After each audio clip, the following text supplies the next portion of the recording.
A Passage to India. Novel by E.M. Forster. Chapter 31. Aziz had no sense of evidence. The sequence of his emotions decided his beliefs, and led to the tragic coolness between himself and his English friend. They had conquered but were not to be crowned.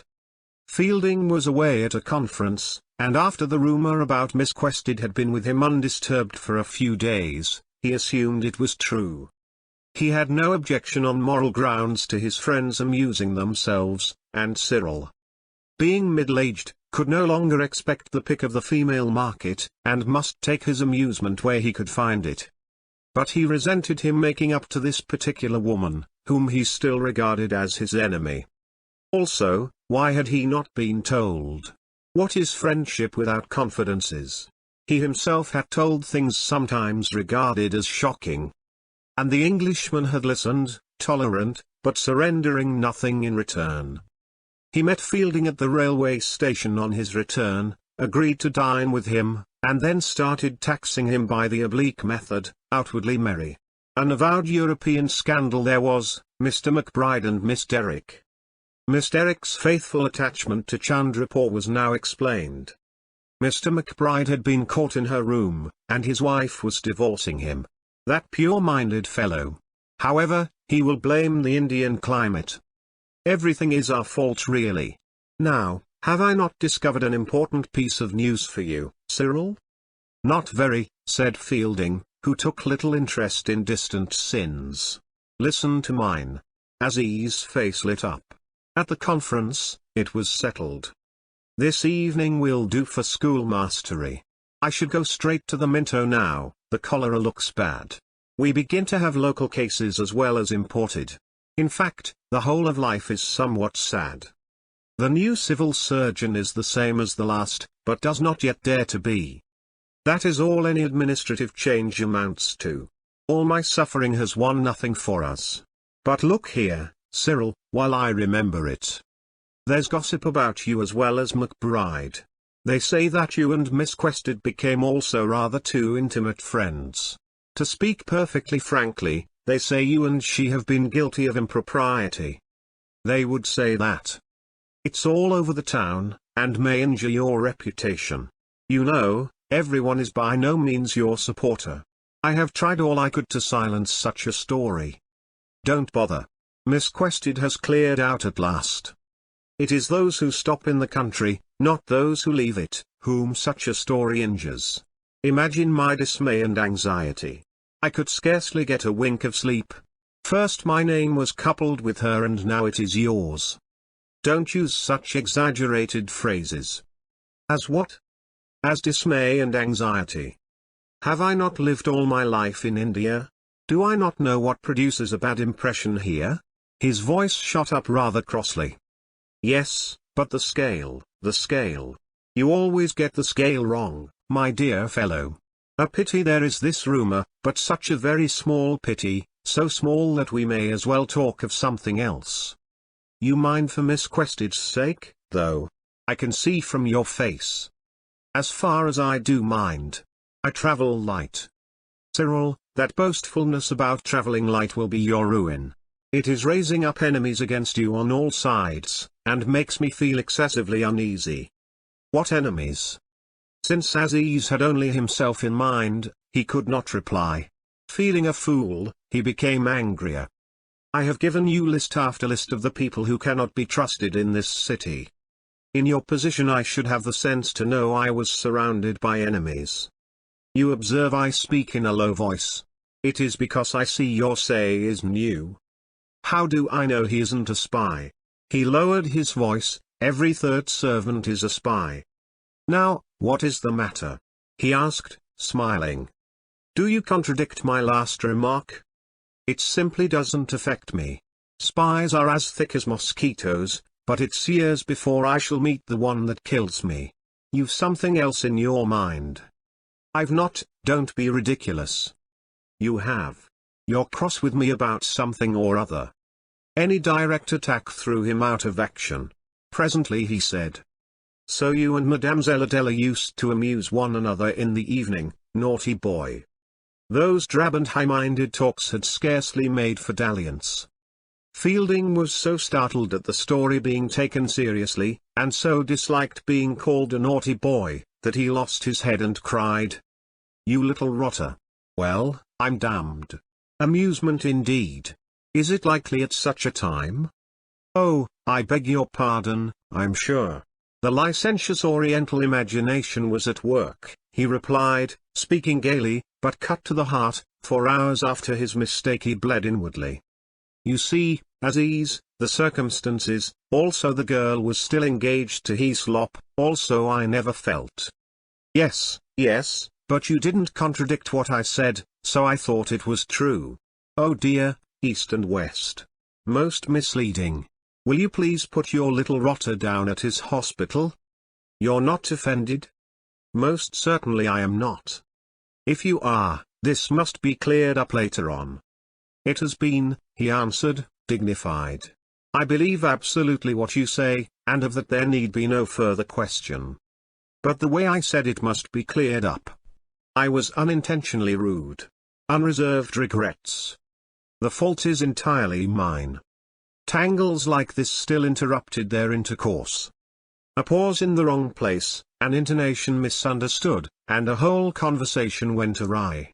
Fielding had been startled, not shocked, but how convey the difference?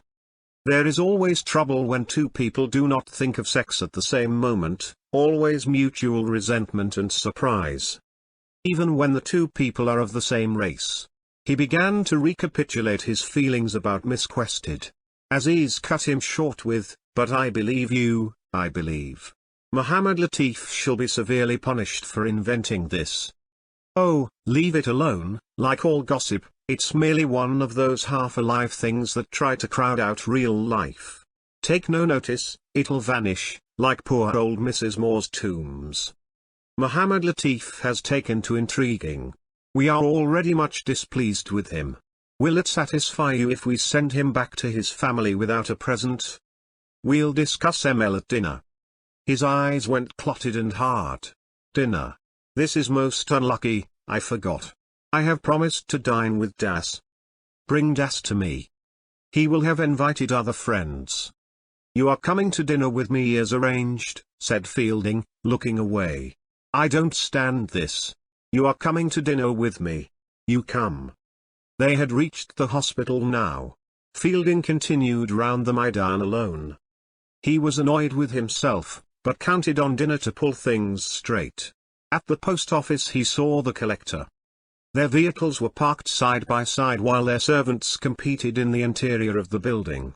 "Good morning, so you are back," said Turton nicely. "I should be glad if you will put in your appearance at the club this evening." "I have accepted re-election, sir. Do you regard it as necessary I should come?" "I should be glad to be excused, indeed, I have a dinner engagement this evening." "It is not a question of your feelings, but of the wish of the Lieutenant Governor. Perhaps you will ask me whether I speak officially. I do. I shall expect you this evening at 6. We shall not interfere with your subsequent plans." He attended the grim little function in due course. The skeletons of hospitality rattled, "Have a peg, have a drink." He talked for 5 minutes to Mrs. Blackiston, who was the only surviving female. He talked to McBride, who was defiant about his divorce, conscious that he had sinned as a sahib. He talked to Major Roberts, the new civil surgeon, and to young Milner, the new city magistrate. But the more the club changed, the more it promised to be the same thing. "It is no good," he thought, as he returned past the mosque, "we all build upon sand, and the more modern the country gets, the worse'll be the crash." In the old 18th century, when cruelty and injustice raged, an invisible power repaired their ravages. Everything echoes now, there's no stopping the echo. The original sound may be harmless, but the echo is always evil. This reflection about an echo lay at the verge of Fielding's mind. He could never develop it. It belonged to the universe that he had missed or rejected. And the mosque missed it too. Like himself, those shallow arcades provided but a limited asylum. There is no God, but God doesn't carry us far through the complexities of matter and spirit. It is only a game with words, really, a religious pun, not a religious truth. He found Aziz overtired and dispirited, and he determined not to allude to their misunderstanding until the end of the evening. It would be more acceptable then. He made a clean breast about the club. Said he had only gone under compulsion, and should never attend again unless the order was renewed. In other words, probably never, for I am going quite soon to England. I thought you might end in England, he said very quietly, then changed the conversation. Rather awkwardly they ate their dinner, then went out to sit in the Mughal garden house. I am only going for a little time. On official business. My service is anxious to get me away from Chandrapur for a bit. It is obliged to value me highly, but does not care for me. The situation is somewhat humorous. What is the nature of the business? Will it leave you much spare time? Enough to see my friends. I expected you to make such a reply. You are a faithful friend. Shall we now talk about something else? Willingly. What subject? Poetry, he said, with tears in his eyes. Let us discuss why poetry has lost the power of making men brave. My mother's father was also a poet, and fought against you in the mutiny. I might equal him if there was another mutiny. As it is, I am a doctor, who has won a case and has 3 children to support, and whose chief subject of conversation is official plans. Let us talk about poetry. He turned his mind to the innocuous subject. You people are sadly circumstanced. Whatever are you to write about? You cannot say, the rose is faded, forevermore. We know it's faded. Yet you can't have patriotic poetry of the India, my India type, when it's nobody's India. I like this conversation. It may lead to something interesting. You are quite right in thinking that poetry must touch life. When I knew you first, you used it as an incantation. I was a child when you knew me first. Everyone was my friend then. The friend, a Persian expression for God. But I do not want to be a religious poet either. I hoped you would be. Why, when you yourself are an atheist? There is something in religion that may not be true, but has not yet been sung. Explain in detail. Something that the Hindus have perhaps found. Let them sing it. Hindus are unable to sing. Cyril, you sometimes make a sensible remark. That will do for poetry for the present. Let us now return to your English visit. We haven't discussed poetry for 2 seconds, said the other, smiling. But Aziz was addicted to cameos. He held the tiny conversation in his hand, and felt it epitomized his problem. For an instant he recalled his wife, and, as happens when a memory is intense, the past became the future, and he saw her with him in a quiet Hindu jungle native state, far away from foreigners. He said, I suppose you will visit Miss Quested. If I have time. It will be strange seeing her in Hampstead. What is Hampstead? An artistic and thoughtful little suburb of London. And there she lives in comfort. You will enjoy seeing her.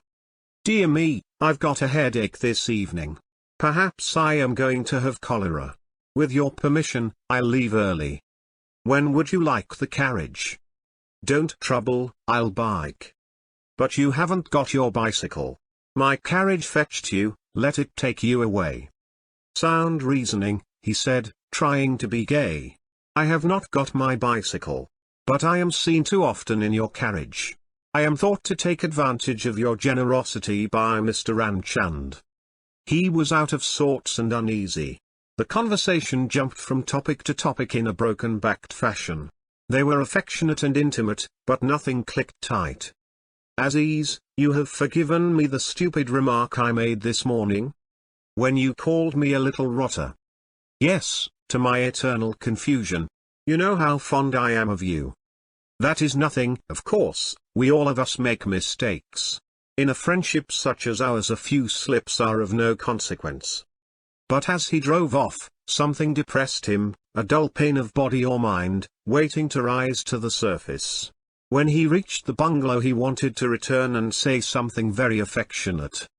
Instead, he gave the Say a heavy tip, and sat down gloomily on the bed, and Hassan massaged him incompetently. The eye flies had colonized the top of an almirah, the red stains on the durry were thicker. For Mohammed Latif had slept here during his imprisonment and spat a good deal. The table drawer was scarred where the police had forced it open. Everything in Chandrapur was used up, including the air. The trouble rose to the surface now. He was suspicious. He suspected his friend of intending to marry Miss Quested for the sake of her money, and of going to England for that purpose. "Who's here?" For he had muttered. "Look at those flies on the ceiling. Why have you not drowned them?" "Who's here?" they return. Like all evil things. To divert the conversation, Hassan related how the kitchen boy had killed a snake. Good, but killed it by cutting it in two. Bad, because it becomes two snakes. When he breaks a plate, does it become two plates? Glasses and a new teapot will similarly be required, also for myself a coat. Aziz sighed. Each for himself. One man needs a coat, another a rich wife, each approaches his goal by a clever detour. Fielding had saved the girl a fine of 20,000 rupees, and now followed her to England. If he desired to marry her, all was explained, she would bring him a larger dowry. Aziz did not believe his own suspicions, better if he had. For then he would have denounced and cleared the situation up.